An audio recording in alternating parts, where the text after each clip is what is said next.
Hi hello வணக்கம் welcome back to our channel. நம்ம இந்த வீடியோ என்ன பார்க்க போகிறோம் அப்படின்னு பார்த்தீங்கன்னா, பாட்டில் ராதா மூவி ரிவ்யூ இதை பார்க்க போகிறோம். வாங்க வீடியோக்குள்ளே போகலாம். இந்த மூவியை வந்து யார் டேரக்ட் பண்ணியிருக்கா அப்படின்னு பார்த்தீங்கன்னா, தினகரன் சிவலிங்கம் அப்படின்னு தான் டேரக்ட் பண்ணியிருக்காங்கன்னு சொல்லி தெரிஞ்சுக்கோங்க. அப்படியே இந்த மூவியோட ஸ்டோரியை லைட்டாக பார்த்துடலாம். மூவியோட ஸ்டோரி என்ன அப்படின்னு பார்த்தீங்கன்னா, ஹீரோ வந்து குடிச்சிக்கிட்டே இருக்கிறதுனால அவங்க ஃபேமிலிக்கு எல்லாத்துக்குமே வந்து செம்ம ப்ராப்ளம் ஆகுது. அவங்க ஒய்ஃபு குழந்தைங்க எல்லாருமே செம்மையாக அஃபெக்ட் ஆகிறாங்க அப்படின்னு தான் சொல்லணும். அதனால வந்து அவங்க ஒய்ஃப் வந்து இது சரிப்பட்டு வராது, இவர் எப்படியாச்சும் சரி பண்ணணும் அப்படின்னு சொல்லிட்டு இவரை கொண்டு போய் ரீஹாபி சென்டரில் கொண்டு போய் விடுறாங்க. கடைசியில் இவர் சரியானாரா இல்லையா அப்படின்னு சொல்லிட்டு நீங்கள் மூவியை பார்த்து தெரிஞ்சுக்கோங்க. இந்த மூவி வந்து ஒரு சொசைட்டிக்கு வந்து ஒரு நல்ல மெசேஜ் கொடுத்துருக்கு அப்படின்னு தான் சொல்லணும். இது வந்து ரியல் லைஃப்பில் நடக்கிறது வந்து பிக் ஸ்க்ரீனில் பார்த்த மாதிரி தான் இருக்குது.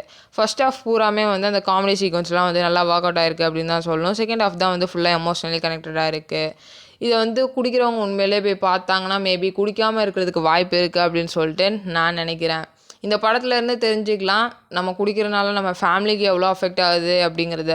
ஸோ மேபி அவங்க மாறுறதுக்கு வாய்ப்பு இருக்குது. ஸோ அப்படி யாராச்சும் இருந்தாங்கன்னா அவங்க கூட கொண்டு போய் இந்த படத்தை பாருங்கள். இதுதான் இந்த மூவி ரிவ்யூ. இதே போல் இன்ட்ரெஸ்டிங் மூவி ரிவ்யூவோட மறுபடியும் உங்களை இன்னொரு சந்திக்கிறேன். Bye bye, thank you.